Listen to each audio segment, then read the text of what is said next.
Bom, até então, nós temos trabalhado com threads, assim, administrando elas uma a uma, quase que na mão, digamos assim. Mas nós vamos usar uma ferramenta interessante, que é o Threadpool, é uma biblioteca, uma interface do Java, que ele vai, que é pool, né, tem várias traduções, a que eu acho mais propícia para esse tipo de termo seria reservatório, né, ou repositório de threads, reservatório, repositório, certo, de threads. Nós vamos usar essas duas interfaces, executor service, certo? Vamos criar um objeto do tipo executor service, certo? E com a interface executor nós vamos definir que vai suportar no máximo duas threads. O que quer dizer isso? New fixed thread pool, né? Com duas threads. Ele só suporta duas threads ao mesmo tempo, certo? Eu criei 20 threads, vai entrar duas por vez, né? Vai ter que esperar um pouquinho para terminar. Meu processador é octa-core e só botei duas threads por vez. Você está subutilizando seu processador, né? Poderia estar colocando 8 threads em paralelo, teoricamente, né? Na prática a gente tem que ver o escalonamento que está acontecendo, certo? Então existe uma maneira um pouquinho mais inteligente de fazer isso aqui, ó. Em vez de definir um número fixo no chute, certo? A gente vai ver durante o código como a gente pode ter um número um pouquinho mais inteligente aqui. Aí eu vou criar um objeto do tipo da classe, né? Threadpool executor, certo? E vou passar esse executor lá, tá? Vou modificar ele, né? Vou passar dessa classe para essa classe, Threadpool executor, né? E converter, né? E vou criar o pool propriamente dito, certo? Então, como eu disse, duas threads ativas, né? Se mais duas threads forem enviadas, elas terão que aguardar a sua vez, certo? E se por algum acaso eu finalizar um desses dois objetos, né, todas as threads vão deixar de existir, certo? Então, aqui eu vou estar disponível, vou deixar os slides disponíveis para vocês, né? Uma parte sem comentário e no fim eu ponho todo comentado, porque aí comentado gasta mais espaço, né? É mais difícil às vezes a gente falar em sala de aula, certo? Então o que nós vamos fazer em primeiro lugar? Tá? Nós vamos criar o objeto, né? No exemplo aqui, novamente eu chutei 3. Não é uma boa ideia, mas nós vamos ver uma maneira mais inteligente. Então, criar um thread pool com capacidade de 3 threads, certo? Aí eu vou pegar uma série de informações desse reservatório, desse repositório, né? E mostrar para o usuário, né? Então, vai mostrar o número máximo de execuções. Detalhe, né? Vocês vão ver que isso aqui, na primeira execução, no início, vai aparecer zerado, certo? Nós vamos entender o porquê. Número máximo permitido, certo? Aí já vai ser um número que vai se repetir. Número de threads no pool, certo?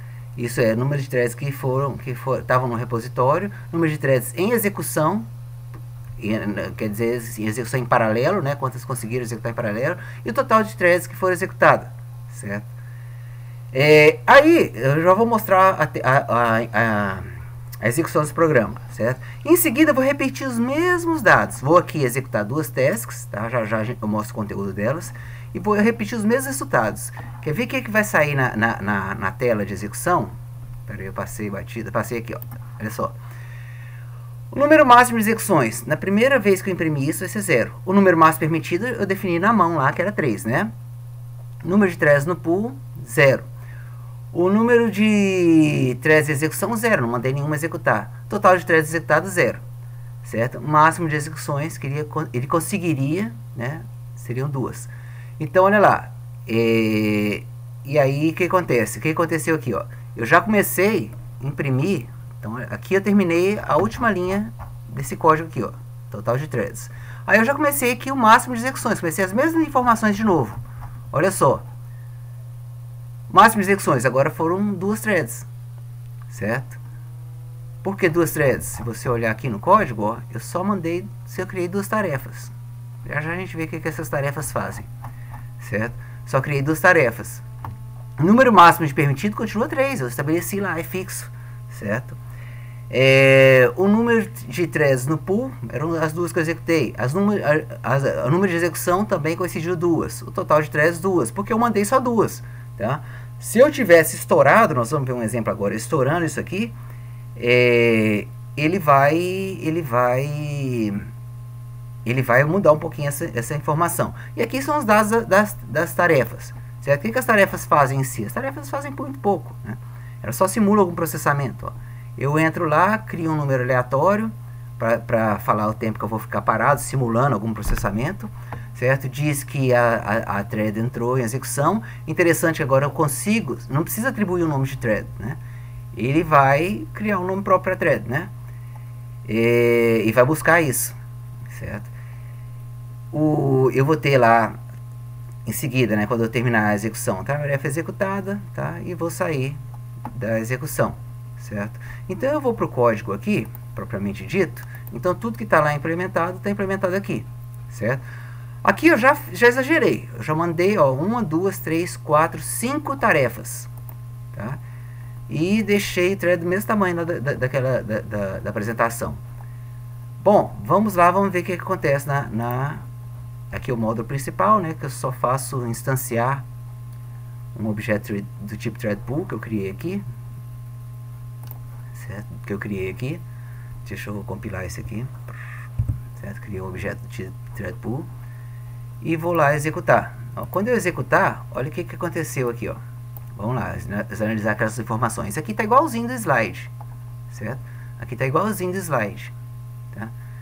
0 ainda não foi executado nenhuma, né? Mas o máximo seria 3. Aqui já começou a diferenciar, ó. O máximo de execuções que foi utilizado, 3, tá? O máximo permitida seriam 3. Lá no slide vocês viram que eu consegui usar só duas, porque eu só tinha 2 threads, né? Aqui, né, eu consegui usar o limite, certo? Então eu estou realmente trabalhando no limite. O número de threads no pool, isso é, que entraram no reservatório, é o número de threads total, né, que eu consegui executar, tá, de uma vez. Eu só conseguiram entrar lá no pool de execução 3 por vez, porque é o limite, certo? Consequentemente, são informações redundantes? Sim, são, certo? São informações redundantes, tá? Aqui está mostrando o máximo que ele conseguiu, tá? O máximo permitido. Consequentemente, o máximo que entrou no pool e estava em execução em paralelo foram 3, tá? Então, uma série de informações redundantes, mas num programa profissional, digamos, você usaria só uma informação dessas para mostrar para o usuário. Nós aqui estamos entrando em muitos detalhes. E o total de threads executadas, 5, certo? Aí isso aqui é porque as threads, gente, olha só, elas foram inicializadas, tá? E elas estão executando. Vocês viram que tem um time lá que é gerado, tá? Que elas vão simular processamento. Enquanto elas estão executando lá, eu vou imprimir, tá, os dados dessas threads de execução, certo?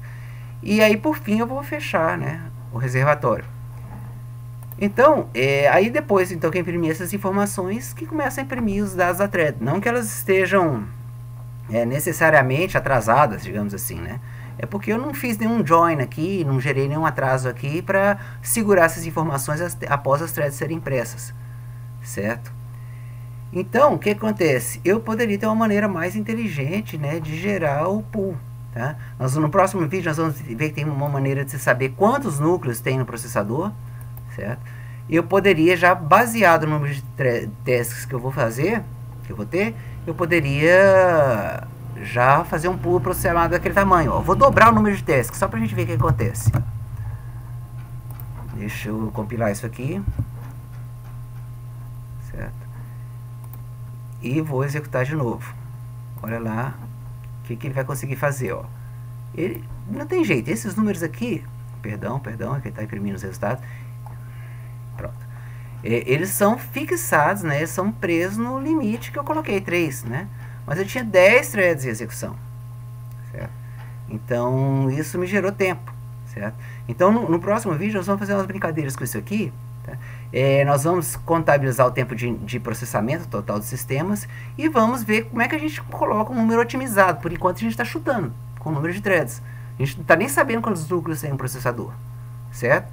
Mas aí é para o próximo passo. Então, tá certo. Seria a implementação de hoje que nós faríamos, seria essa de repositório de threads.